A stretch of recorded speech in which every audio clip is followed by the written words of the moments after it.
يا أهلا وسهلا ومساء الورد على الجميع. في 2010 كنت توني داخل الجامعة أول سنة، وإذ قالوا في سيارة جديدة رياضية 400 بلس حصان، في منها قر عادي، في منها قر اوتوماتيك. وذاك الوقت كان معي كراسيدة كنت أداوم فيها الجامعة، وكلمت واحد من الشباب قلت له اسمع، سمعت كلام إن فاتحين شيء اسمه تيست درايف. قال لي إيه يلا خلنا نروح. فكرت كيف أروح أقنع الموظف إني بشتري سيارة كان وقتها الظاهر أدري صححوا لي كانت 160 150 ما أذكر ذاك الوقت. طبعا أنا كان معي الكرسيدة بس. رحت بسيارة أبو خوي كانت لكزس، يعني كان شكله شوي مرتب، وكشخت ورحت عند الموظف. أذكر كان موظف من أهل الغربية بس ما أذكر إيش كان اسمه، أقرع لابس خواتم كثير شكلك سبورت. ويمكن قد قابلته في ضراب يوم من الأيام ما أعرف هو كان يشتغل هناك. إذا ما أدري شفت المقطع هذا أنت ما أتوقع، بس إنه ما أذكر إيش كان اسمه. كان شوي قصير أقرع كذا، خواتم كذا عريضة، كان شكله حلو صراحة، يعني مرتب كذا، تحسه مكان يعني رجال الصح في المكان الصح. هذا يبيع سيارات سبورت. دخلنا عليه، السلام عليكم كيف حالك؟ قلت له يا أخي أنا محتار. قال لي حلو، حياك ما حياك؟ والله ما أدري، أبوي قال لي روح شوف سيارتين وشوف اللي عجبك واختار يعني، ونشوف عاد إن شاء الله ييسر. قال لي حلو ممتاز. لا حبيبي معك رخصتك؟ قلت لي بس تبي الرخصة؟ باين لي فاهم ايش صار. قال لي بس رخصة. أعطيه الرخصة ووقعنا على ورقة ما أدري إيش كانت والله، ولا طالعت وقعت بسرعة. ركبنا أذكرها كانت صفراء جير اوتوماتيك. قلت له في جير عادي؟ قال لي لا ما هي متوفرة تست درايف، متوفر جير اوتوماتيك. يلا جيب يا رجال جير اوتوماتيك. والله واذكر لفينا من وراء العيسى، بعدين طلعنا من عبد العزيز من الخلف من عند جهة الدوار الكبير ذاك اللي تقفل ما عاد فيه دوار الحين.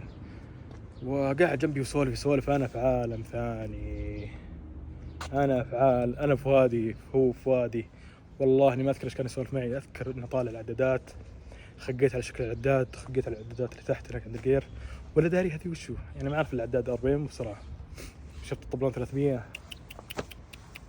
أنا ضعت يعني كانت أول تجربة لي بسيارة سبورت صدقية يعني كنت سكت مرسيدس CL 500 حقت عمي، حلوة بس عادي يعني، ما كان فيها الشعور هذا الرياضي الأمريكان مصل. الجمس حقنا كان طبعا سيارة سبورت بالنسبة لنا، كان عند جمس 2005. شوفوا المقاطع اللي موجودة، كان بالنسبة لي هذا V8. ايش فيكم؟ كان قوي صراحة يعني بالنسبة لي، لكن ما كنت أسوق كثير، ويعني بالنهاية جمس يعني خير. لكن أذكر ذيك اللحظة يوم دعست وشفت الأربيم، حتى كنت خاق على الأربيم إنه محفوظ العداد حقه كذا في عفطة، بوريكم إياها الحين، في عفطة كذا خفيفة. كنت تفاصيل كثير جذبتني في السيارة هذه. يوم دعست ردت نمرة، بدأت تلعب من ورا، دورني. طبعا تراكشن شغال الحمد لله يعني. وأذكر الرجال جنبي شد كذا خاف. طبعا أنا ما كنت وقتها أعرف أسوق زين يعني، أكون معكم صريح، كنت عادي مرة يعني كرسيدة، فلكم أن تحكموا يعني. كان الجمس الجير الأول يمكن يحطوا أيام ما يحطوا الشارع خشب. ذيك اللفة مع إنه والله كانت قصيرة، لكن طولت بالنسبة لي لأني كنت قاعد أستمتع بكل لحظة. رجعنا السيارة وليت ما رجعناها وخقيت، بس كان صراحة مبلغها مرة عالي، مبلغها مرة عالي بالنسبة لي يعني كانت 50 بالنسبة لي مرة عالي، هذه كانت 160 و150 أذكرها. الله يبارك اللي شروها ذاك الوقت، فكان شيء مستحيل. فموجود الكامارو في قلبي، ولكن أنا أعتذر من ملاك الموستنج صراحة إني حاولت إني أشتري موستنج لكن ما قدرت. حاولت بكل ما أوتيت من قوة أشتري موستنج، ما قدرت. الموستنجات يا جماعة الخير أسعارها استهبال، مقبوعة، شاص، كمر، إرباقات يبي فيها 90 وين ماشية 200 2015 90 كيف؟ ولا ما لقيت شيء أرخص يعني أحسن شوي، بس ستيل في ناس قاعد تطلب مبالغ مو طبيعية. كم لي أفضفض 4 دقائق، أنا آسف بس حاولت ما قدرت. أبي أشتري موستنج، ترى الموستنج بالنسبة لي خاصة 15 ودي فيها، ولكن تو ماتش والله، ما البجت مرة بعيد. فالكامارو فيها حقها، سيارة ممتازة. بدر الشريهي خلاص أقنعني فيها، وأنا أحبها، لها مكانة قوية في قلبي. وقلت لكم سالفة الكامارو معي أول سيارة سكتها في حياتي، محترمة.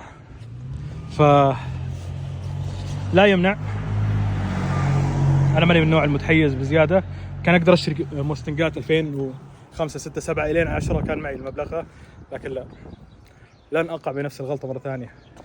طبعا الغلطة أن الموديلات هذه ماكينتها شوي ضعيفة، متعبة بالتعديل، بنفس الوقت الديفرنس اللي ورا يعطيك ليميتيشن. خلاص أنا وصلت تحدي معاه مع الموسيقى حقتي، وكان واحدة من الأسباب اللي بعته الديفرنس اللي ورا. في ليفل معين أنت مقفل عليك فيه، الليفل اللي هو يسموه تستيب، انك تستب سياراتك حتى وهي مو مره قويه تقدر تداقش فيها، زي ما صار في الجينيسيس في بطوله المليون ريال. شفتوا الجينيسيس؟ ترى الجينيسيس يمكن 420 430 حصان، قدرت شوي انافس شوي، والسبب انه مستبه شيء بسيط، حتى ترى مو ذاك التستيب اللي يخليني افوز، سيت اب بسيط لكن اثر فيني يعني كسواقه.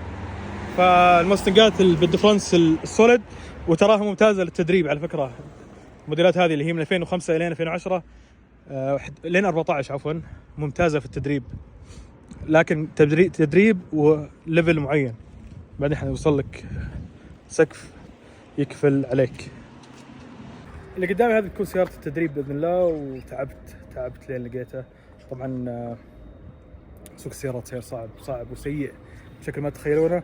سوق سيارات السبورت خاصة القل عادي، يا ساتر يا الأسعار، شيء مو طبيعي، شيء يرفع الضغط. يعني قبل ما ودي اطول اكثر كذا، بس في قصه صارت لي قبل اسبوع، ان في واحد حاط اعلان في الشرقيه السياره نفس هذه، نفس الموديل يعني، نظيفه وكويسه ولا يفوتكم التصوير، اقسم بالله الصور يعني ابي احول الفلوس. والله بغيت احول، والله العظيم فكرت فيها، يا اخي روح الشرقيه المشوار، حول الفلوس خليه يرسلها سطحه وانتهينا يعني. ليش التعب يا عبد العزيز؟ تعب عمرك تسقي عمرك، ايش فيك يا ولد الراجح يا عبد العزيز؟ والحمد لله ما سويتها يعني، ولا اقترحتها اصلا. وكسرت فيه، نزل لي سعره مباشرة، ما يعني يخليك تشك شوي، ولكن نفس الوقت الدنيا يعني فيها خير يعني، ما في مشكلة. لكن والله الله يهديه قد ما اني رحت السيارة دمار يا رجال. عصا الجير فيها زيت، اتوقع هذا تكفي كذا، بتمسك عصا الجير فيه زيت، من وين جاء ما ادري. قاعد ادور قلت خلاص يا عبد العزيز. طبعا الامانة محدود، كنت في مبلغ معين، والسيارات نظيفة يعني أكثر من المبلغ اللي معي ب20,000. بقعد أدور ما راح ألقى شيء، والوقت قاعد يمر، وأبي ألحق الشتاء عشان أبدأ أدرب تدريبي، لأن الحين عندي لسه والله الحمد لله 6 7، وهذا لسه ما بديت يعني. أنا قلت لسه ما شريت السيارة، ما راح أبدأ الآن، ولكن تحجز مبدئي. والله زي قلت ما لقيت خيارات كثير، خلاص بديت كذا يضيق ويقل الشغف، فقلت لا الحين لازم وجبت ننهي النقاش. قدامكم السيارة اللي شريتها، طبعا زي ما تلاحظين بوية دمار، هذا من الأشياء اللي ما تهمني. ما هي الأفضل، في قدامنا كم شغلة نصلحها، يعني تقريبا يمكن 5 أشياء. البوية يمكن أصبغها بس مش الآن، نخليها كفكرة مستقبلية شوي. كاميرا هذا قدامكم 2010 قال عادي الاس3، هي بعض المشاكل راح اذكرها الان، وبعلمكم ان شاء الله وش الخطه، وش الاشياء بصلحها مبدئيا، وش الاشياء بخليها بعدين. طبعا البويه بعدين هذه تفكر فيها خلاص. ترى هذا الموديل يعني نادر تلقى شيء نظيف، والنظيف صراحه مكلف جدا يعني، وللأمانة لو استخدام شخصي ما راح اشتري شيء زي كذا، ولكن هي للتدريب، وبالنهايه تدريب. وفي شيء ثاني صح نسيت اذكره، الناويين انا والشباب باذن الله. طبعا بدر شري شره واحده ستوك، تركي الزير عند الزد ما شاء الله عليها، فول هويات وسسبنشن وانجل سريعه، سياره تركي ناوي ان شاء الله. يوسف جهز الجينيسيس الفي 8، في كم واحد من الشباب، سيفاني ان شاء الله جيمر باذن الله، البي ام تجهز ونبدا شغل مع بعض، ونشوف مين بيخش بعد. فالفكره ان الحين مجموعه اشخاص منهم انا الحين معنا سيارات ستوك. طلعنا من دائره السيارات المعدله فل تعديل السباقات، لانها مكلفه التشغيل ووقت ومال وكل شيء. فكسيارة ستوك ان شاء الله يعني يوم مفتوح يكفيك كفرين بس، ويزيد زاد يعني، نشوف شو الخطة طبعا. فسيارة ستوك ما راح اخاف على الباب ينصدم ما ينصدم، هو ردي مرشوش بويه. راعيها السابقة واللي قبله ما ادري مين قابع فيها الله يهديه، ربقاتها طالعة. طبعا نتكلم عن ربقات طالعة، اهم شيء الشاص تمام، شاص فيها صقع هنا، لكن بشكل عام شاص كويس يعني كاستخدام درفت. بركب لها هاند بريك ان شاء الله، ومساعدات بي سي او سسبنشن بي سي كامل 2 واي adjustable. وهذه الفكرة الحين العامة للسيارة، ما راح أخفف ما راح أشيل، الباور فيها كويس. خليني أوريكم من جهة الماكينة. زي ما أنتم ملاحظين الدنيا دمار حاليا. كبوت القفاري هذا أتوقع اسمه فيبر، لكن ما أدري إيش فايدة منه لأنه ثقيل صراحة، ما أدري كيف، ما أدري عن الوكالة هل هو أثقل من هذا كثير، ما عندي علم. عموما واحدة من أهم الأشياء اللي لازم أسويها تدعيم الكهرباء الأرضية، فيها مدمورة السيارة ككهرباء أرضية يعني، حتى شوف كلها هذا سلك. ما أدري مين مسويه وش الورشة اللي مسويتها، لكن صراحة ما أدري سلك التلفزيون هذا ولا شو مسويه، ما أنا فاهم صراحة كيف قبل على نفسه يسوي الأشياء هذه، ما عندي علم. عموما الماكينة يبيلها شوية شغل. الرجال تو مغير بواجي، والظاهر مدري اسلك بواجي يمكن مغيرها MSD كويس. بس يبيلها نشوف البلوف، قالوا احتمال يكون فيها بداية بلوف. الفاكيوم اللي هي علبة الكلتش العلوية هذه المدمورة دمار، بنغيرها ان شاء الله. وش بعد؟ مبدئيا هذه الفكرة، عليها الفلتر هذا فرام، عليها برنامج التشغيل. يقول طارق تميمي، ما ادري طارق تستطيع ان تنكر او تثبت ذلك، ما عندي علم، لكن اكيد برجع ابرمجها ان شاء الله ونشوف ايش وضعها.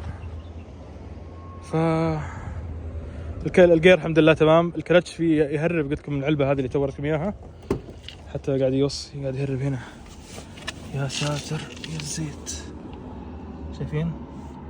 طبعا السيارة راح توقف الوقفة هذه لين تدخل موعد الصيانة عند ورشة سواف هاب شوب. نبي نغير الكلتش العلبة هذه والأشياء، نسوي بعض الأشياء.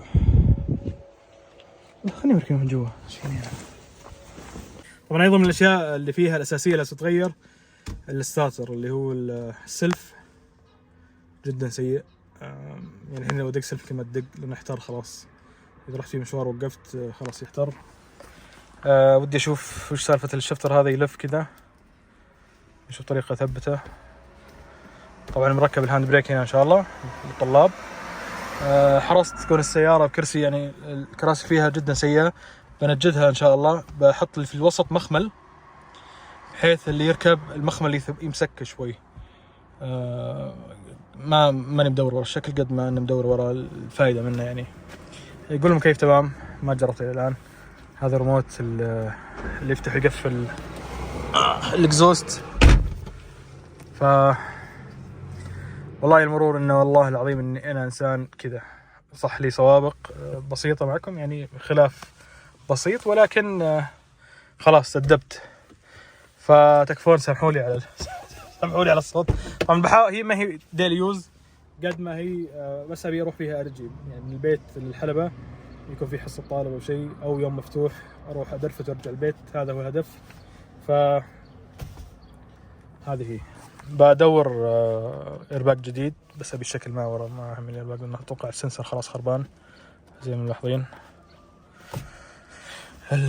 القطعة هذه اللي هنا موجودة البرتقالية، بروح ساكو وأشوف أقوى غرة ممكن نلقاه بركبه إن شاء الله، وبلزقها، بلزق معها ذبانة دي القطع بيس، وبس الباقي تمام. ماني مدخلها تلميع الين يمكن اصباغها بواي كامل. فهذه هي، وان شاء الله الهاند بيركب الان. السسبنشن بدور اذا لقيت شيء الحين جاهز في السعوديه بشتريه حتى لو مستخدم، او بطلب طلبيه من BC ريسنج و بنشوف ايش الوضع. مبدئيا عليها ما ادري، هي ظاهر هيايات ماني عارف، لكن عشان التدريب ودي اكون شوي الكواليتي اعلى من انه بس هيايات نزل السيارة، ودي بسسبنشن بحيث انه من ضمن التدريب نقدر والله نغير بالساوة، يعني نعلمهم شيء بسيط اللي هي البيسك بس. ان شاء الله بفتح، ما ادري ايش صار لي يدعسوا هنا في يوم. ان شاء الله باذن الله بفتح التدريب، اللي حاب يحجز او شيء يراسل لي في الانستغرام خاص. بحط الانستغرام هنا، تقدر تدخل ترسل على الخاص اسمك ورقم جوالك، حجز مبدئي. انا اول ما ارتب الموضوع لانه في والله لسته شوي، الحمد لله لسته كويسه، الله اكبر نروح نصلي. في لسته شوي طويله ابي اخلص معهم اول شيء، لانهم بدوا معي الحين، بعدين ابدا ادخل مع العالم الثانيين. طبعا تدريب التدريب بيكون حاليا لا فاتح ليفلين اللي هو الاساسيات يعني من الصفر الين الليفل الثاني باذن الله. اللي حابب يتدرب نشوف يعني الليفل الثاني في الغالب يكون شخص قد درفت شوي من قبل يعني عنده شوي خلفيه يعني. او يبدا من الصفر ويدخل على الليفل الثاني. وبفتح ان شاء الله في باقي 3 ليفلات هذه لسه قاعد شغال عليها بحيث انه يعني ان شاء الله اللي حابب يدخل معي لين ان شاء الله اني اكون مدربه الى السيمي برو باذن الله يكون الوضع ممتاز له انه يدخل بطوله. فهذه هي مبدئيا ان شاء الله بشارككم خبرتي كامله. اذا حد من الطلاب حاب او متدربين من قاعد الطلاب مع الكلمه هذه انا ما احب ادرس، احب يعني اشارك خبره خلينا نقول. ان شاء الله اذا حد ناوي يبني سياره بكون معه حبه هذا يكون شيء خارجي ما له دخل بالتدريب نفسه، بس انه خلاص دام اخذ كورس معي ببدا معاه ما عندي مشكله، بعطيه النصائح كلها اللي اقدر عليها. ونفس الوقت اذا حاب يشتري ممكن ندور له سياره ونستب سيارته تكون يعني ليفل كويس ان شاء الله. فهذه ان شاء الله تخش الورشه. في الورشه بصور مره ثانيه. هذا بس كذا مبدئي الحين السوالف ذي. في الورشه الله يستر وش بينفض منها هشام. فبصور لكم بعد السيت اب الثاني وش نلقى فيها ما فيها الله يستر. فان شاء الله بيكون اشياء كثير بحيث نكسب الوقت ونكسب الشتاء الحين ونبدا تدريب اسرع وقت ممكن. يعطيكم العافيه وسووا لايك وسبسكرايب. باذن الله راح يكون شيء جدا ممتاز مع السياره هذه. نبدا خطوه مستقبليه وشيء جديد. وفي مو سياره، في شيء ثاني بعد له دخل بالدريفت بشتريه انا وبدر بتشوف شيء يضحك. هذا كذا الحين الاكزوست طافي كذا مفتوح.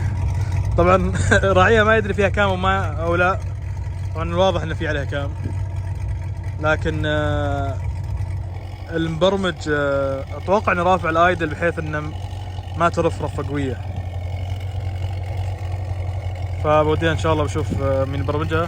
في كذا اسم ما شاء الله كلهم نابغه في الشيفروليه، وفي الغالب انه محمد العقيلي بيبرمجها لي ان شاء الله. الله يعافيه جيران والحين صار هذا العيش والملح اللي بيصير بيننا انا وحمد.